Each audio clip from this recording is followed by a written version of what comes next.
સુરતમાં કતારગામના ડેરી સંચાલકને 1 વર્ષની કેદ થઈ છે। નકલી ઘી વેચવા બદલ કોર્ટે દંડ ફટકાર્યો છે।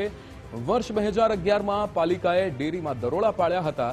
7 કિલો નકલી ઘીનો જથ્થો ઝડપી પાડવામાં આવ્યો છે। શુદ્ધ ઘીના નામે વનસ્પતિ ઘીની ભેળસેળ કરાતી હતી। લેબ રિપોર્ટમાં ઘીમાં ભેળસેળ હોવાનું સામે આવ્યું છે। ત્યારે સંચાલક અરવિંદ વાલજી સામે ગુનો દાખલ થયો છે। સુરત કોર્ટે આરોપીને ગંભીર ગુનામાં તકસીરવાર ઠેરવ્યો છે। ભેળસેળ કરતા તત્વો માટે અહીંયા કોર્ટનો આ મહત્વનો ચુકાદો। આરોપી સામે પુરાવા મળતા કડક સજા ફટકારવામાં આવી છે। રાકેશ બ્રહ્મભટ્ટ આપણી સાથે લાઈવ જોડાઈ ગયા છે। રાકેશ, સુરતમાં કતારગામના ડેરી સંચાલકને 1 વર્ષની કેદ કરવામાં આવી છે, શું વિગતો?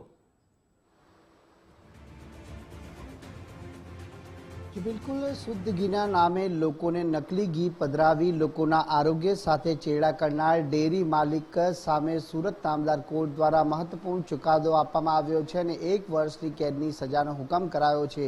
ત્યારે શું હતો આ સમગ્ર મામલો, આપણે જાણવાનો પ્રયત્ન કરીશું। પાલિકાના આરોગ્ય અને ફૂડ વિભાગના અધિકારી સમીપ દેસાઈ આપણી જોડે જોડાયા છે, સીધી વાત કરીશું તેમના જોડે। સમીપભાઈ, કઈ રીતનો આ સમગ્ર કેસ હતો? સુરત શહેરની અંદર સુરતના લોકોના આરોગ્યની બાબત ધ્યાને લઈને સુરતનો ફૂડ વિભાગ વિવિધ વિસ્તારોમાં આવેલી ખાદ્ય પદાર્થ ચીજોની તપાસ કરવામાં આવે છે અને એના નમૂના લઈ પૃથક્કરણ સારું મોકલવામાં આવે છે અને ધારાધોરણ મુજબ ન હોય તો કોર્ટમાં કેસ દાખલ કરવામાં આવે છે। એના અનુસંધાનમાં 2011ની અંદર અત્રેના food safety officer BR Brahmbhatt સાહેબે કતારગામ રોડ પર આવેલી પટેલ ડેરી એન્ડ પ્રોવિઝન નામની સંસ્થાની મુલાકાત લીધેલી। ત્યાં ગાડી ઘીનો જથ્થો શંકાસ્પદ માલુમ પડતા BR બ્રહ્મભટ્ટ સાહેબે એનો નમૂનો લઈ પૃથક્કરણ સારું મોકલવામાં આવેલું। લેબોરેટરીના રિપોર્ટની અંદર એવું માલુમ પડેલ કે વનસ્પતિ તેલનું પ્રમાણ વધારે છે, જેથી લેબોરેટરીએ એ રિપોર્ટ ધારાધોરણો મુજબનો નથી, આ નમૂનો ધારાધોરણો મુજબનો નથી એવો પૃથક્કરણ અહેવાલ આપેલો। એના અનુસંધાનમાં અત્રેના food safety officer BR Brahmbhatt સાહેબે કોર્ટમાં કેસ દાખલ કરેલો। એ કેસ આ કોર્ટમાં ચાલી જતા કોર્ટે આરોપીને 1 વર્ષની કેદની સજા કરવામાં આવેલ છે। આ ચુકાદો અન્ય ભેળસેળિયાઓ માટે કેટલો બોધપાઠ બની રહેશે? આ ચુકાદો જે આવેલ છે 1 વર્ષની કેદની સજા કરવામાં આવેલ છે, એનું અનુસંધાનની અંદર જે ભેળસેળ કરવાવાળા તત્વો છે એ લોકો પર સંદેશો જશે કે જો અમે ખોટું કરીશું તેનું પરિણામ આ આવશે।